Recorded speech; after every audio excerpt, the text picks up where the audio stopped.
ada satu masa di mana kepala manusia dianggap lebih keras daripada aspal. Hari ini, detik ini, jika kalian keluar rumah, naik ke atas motor, dan memutar tuas gas tanpa pelindung kepala, dalam hitungan menit, surat tilang akan melayang, atau lebih buruk lagi. Nyawa kalian yang melayang, helm, bagi kita manusia modern, adalah hal yang lumrah. Benda mati yang wajib ada. Tapi, tahukah kalian bahwa di tanah air kita ini pernah ada masa di mana helm dianggap sebagai benda asing? Benda yang aneh, bahkan dianggap sebagai simbol penindasan? Masyarakat kita pernah melawan, ulama pernah berdebat, ibu-ibu berkebaya menjerit protes, dan pakar hukum bertarung di meja hijau hanya karena sepotong benda bernama helm. Selamat datang di Wahyu Penakluk. Hari ini, saya akan membawa kalian memutar waktu mundur ke tahun 1970-an. Ke masa ketika Gubernur Ali Sadikin memaki angkutan umum, ke masa ketika Jenderal Hogeng berjuang menyelamatkan kepala rakyatnya, dan ke masa di mana Konde dan Peci bertarung melawan aturan negara. Siapkan kopi kalian, pasang sabuk pengaman imajinasi kalian. Karena sejarah tentang helm ini jauh lebih keras daripada benturan di jalan raya. Untuk memahami geger helm tahun 1971, kita tidak bisa langsung bicara soal aturannya. Kita harus paham dulu apa yang terjadi dengan isi kepala orang Indonesia saat itu. Awal dekade 70-an adalah masa transisi yang gila. Bayangkan, selama puluhan tahun sebelumnya, mayoritas rakyat kita terbiasa dengan ritme hidup yang lambat. Mereka mengayuh sepeda ontel, mendengarkan bunyi kring-kring yang syahdu, dan menikmati angin sepoi-sepoi. Kecepatan bukanlah gaya hidup, tapi Orde Baru datang membawa angin perubahan ekonomi. Keran impor dibuka lebar-lebar. Tiba-tiba, jalanan kita diserbu oleh mesin-mesin besi dari Jepang. Motor bebek, khususnya yang berkapasitas 70 cc, atau yang sering kita panggil Honda Pitung, mulai merajai jalanan. Kenapa orang beralih ke motor? Jawabannya sederhana tapi menyakitkan. Transportasi umum kita saat itu hancur lebur. Di Jakarta, Gubernur legendaris Ali Sadikin sampai pernah kehilangan kesabaran, saking kesalnya melihat angkutan umum yang ugal-ugalan, kotor, dan tidak manusiawi. Bang Ali sampai mengeluarkan kalimat sakti. Dia menyebut angkutan umum itu sebagai monyet pembawa celaka. Ya, kalian tidak salah dengar. Monyet pembawa celaka. Dan karena frustrasi dengan monyet-monyet ini, rakyat mencari jalan keluar. Motor Jepang hadir sebagai pahlawan. Ringan, cepat, bensin irit, dan harganya terjangkau. Kapolri saat itu, Hogeng Iman Santoso, mencatat bahwa motor bukan lagi barang mewah, tapi sudah jadi kaki bagi rakyat kecil. Ribuan motor membanjiri Jakarta. Tapi ada satu masalah fatal. Perubahan teknologi ini tidak diikuti oleh perubahan mental. Bayangkan ini. Seseorang yang seumur hidupnya hanya naik sepeda dengan kecepatan 15 km/jam, tiba-tiba memegang mesin yang bisa melesat 60 sampai 90 km/jam. Apa yang terjadi? Euforia. Rasa bebas, melenggang kangkung di jalan raya. Mereka berkendara seolah-olah masih naik sepeda. Angin menerpa rambut tanpa pelindung apapun. Laki-laki dengan bangga memakai peci atau sorban. Perempuan menjaga tatanan rambut atau konde mereka agar tetap paripurna. Mereka merasa aman. Mereka merasa, ini cuma motor. Tapi aspal tidak peduli seberapa indah kondemu. Aspal tidak peduli seberapa saleh pecimu. Hukum fisika berlaku mutlak. Rumah Sakit Umum Malang pada periode itu merilis sebuah data yang membuat para petinggi kepolisian terdiam pucat. Sebuah statistik berdarah, hampir 50%, tepatnya 49,1% pengendara motor yang mengalami kecelakaan. Tewas atau cacat permanen karena cedera di bagian kepala, kepala pecah, gegar otak berat, pendarahan fatal. Indonesia saat itu diam-diam menjadi salah satu negara dengan tingkat kematian jalan raya tertinggi di dunia.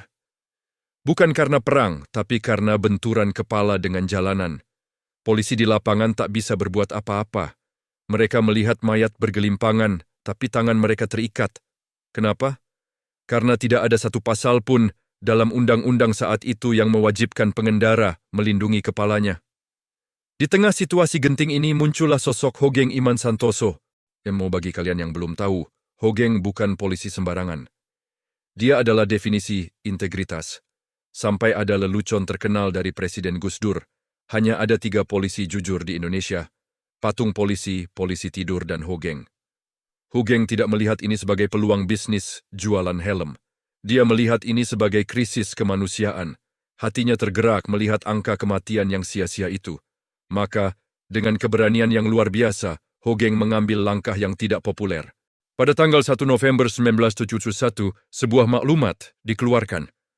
Maklumat yang akan mengubah wajah jalanan Indonesia selamanya.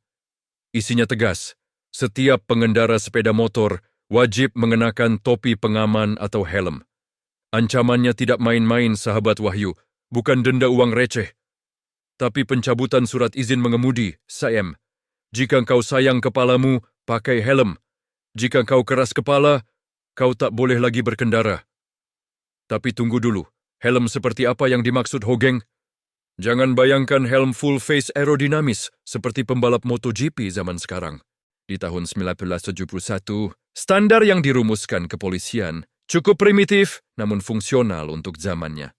Syaratnya ada 4. 1. Bagian pinggir harus berlapis karet atau plastik agar tidak melukai leher. 2. Harus ada bantalan empuk di dalam untuk meredam benturan. 3. Wajib ada tali pengikat agar tidak lepas saat terpelanting. Dan 4. Harus ada lubang ventilasi agar kepala tidak kepanasan. Bentuknya. Nah, ini yang jadi masalah. Bentuk yang disarankan mirip dengan topi serdadu tempur alias tentara atau mirip helm project. Inilah leluhur dari apa yang kita kenal sekarang sebagai helm cetok. Secara fungsi, mungkin ia melindungi bagian atas tengkorak. Tapi secara estetika, di mata masyarakat tahun 70-an, benda ini adalah bencana. Apa yang terjadi setelah maklumat itu turun? Apakah masyarakat berbondong-bondong ke toko helm dengan sukacita? Tentu tidak. Terjadilah geger nasional. Protes meledak di mana-mana. Dan alasan protesnya, kalau kita dengar sekarang, terdengar lucu tapi sangat manusiawi. Alasan pertama, fashion. Masyarakat mencibir desain helm itu. Mereka bilang, pakai helm bikin muka kita jadi serius amat, kayak orang mau berangkat perang. Bahkan ada yang meledek dengan sebutan pedas. Tampang kita jadi kayak juru laskar bit. Bayangkan, pemuda yang ingin tampil necis dengan rambut jambul, tiba-tiba harus ditutup topi plastik bulat.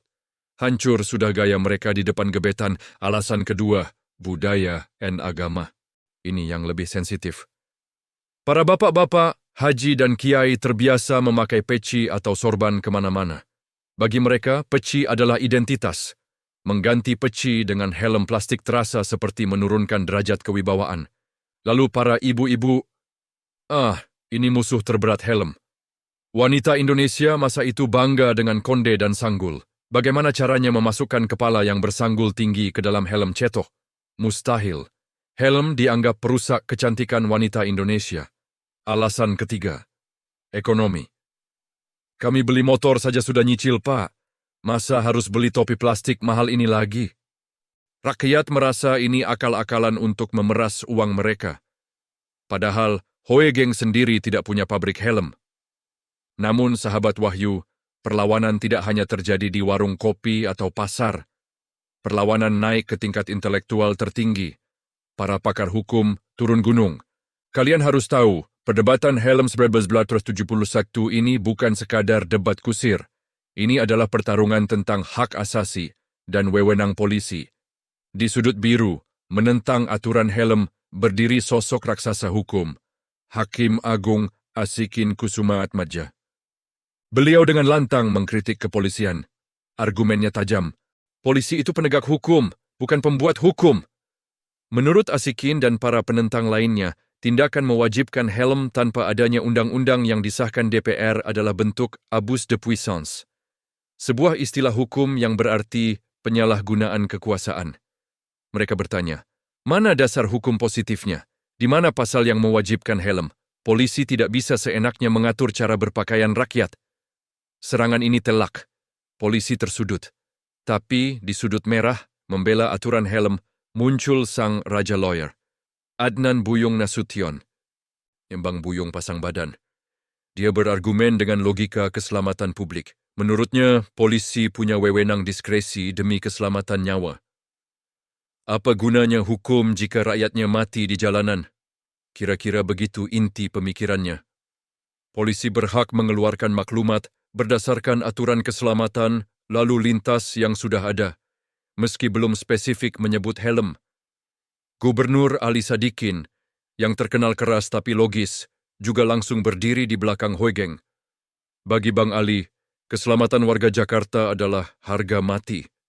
Persetan dengan abus de puissance, yang penting warganya tidak mati konyol.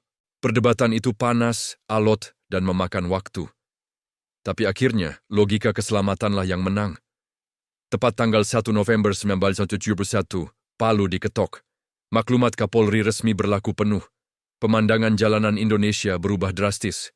Kalian bisa membayangkan, di pagi hari tanggal itu, pria-pria bersorban dengan berat hati melepas kain di kepalanya, menggantinya dengan helm putih bulat. Ibu-ibu dengan wajah cemberut melepas konde mereka, rambutnya lepek tertindih busa helm. Para juru laskar BIT dadakan memenuhi lampu merah. Polisi mulai memberhentikan mereka yang bandel. Surat tilang mulai menumpuk. Tapi, angka kematian akibat cedera kepala perlahan mulai ditekan. Meskipun desainnya dihina, meskipun harganya dikeluhkan, helm mulai menjadi bagian dari hidup kita. Dari helm cetok tentara, berevolusi menjadi helm ciduk, lalu helm standar, hingga kini menjadi helm SNI yang canggih.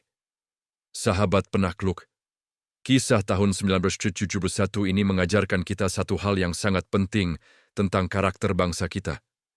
Bahwa seringkali kita menolak perubahan yang baik hanya karena itu tidak nyaman. Kita lebih takut rambut kita rusak daripada otak kita rusak. Kita lebih takut kehilangan gaya daripada kehilangan nyawa. Hoegeng Iman Santoso, Ali Sadikin, dan mereka yang mendukung aturan ini telah melihat jauh ke depan. Mereka tahu bahwa suatu hari nanti jalanan akan semakin ganas. Dan terbukti hari ini, helm adalah satu-satunya benda yang memisahkan antara kita dan kematian saat musibah terjadi. Yang sayangnya, warisan kebandelan tahun 70-an itu masih tersisa. Kita masih sering melihat di kampung-kampung orang naik motor hanya pakai peci atau anak muda yang menenteng helmnya di tangan, bukan di kepala. Ingatlah sejarah ini. Helm yang kalian pakai hari ini adalah hasil perjuangan dan perdebatan panjang para pendahulu kita. Ia bukan aksesoris, ia bukan sekadar syarat anti tilang. Ia adalah pelindung satu-satunya aset paling berharga yang kalian miliki, otak dan kehidupan kalian. Jadilah pengendara yang cerdas, pakai helmmu bukan karena takut polisi, tapi karena kamu mencintai dirimu sendiri dan keluargamu yang menunggu di rumah. Bagaimana menurut kalian? Apakah kalian tim helm cetok yang antik atau tim helm full face yang safety? Dan apakah kalian punya pengalaman unik soal razia helm? Tulis cerita kalian di kolom komentar di bawah. Saya ingin membacanya. Jangan lupa like video ini jika kalian jadi lebih tahu sejarah bangsa sendiri. Share ke teman kalian yang suka naik motor gak pakai helm. Dan subscribe Wahyu Penakluk untuk penjelajahan sejarah dan misteri lainnya. Saya Wahyu undur diri. Sampai jumpa di petualangan berikutnya. Salam penakluk.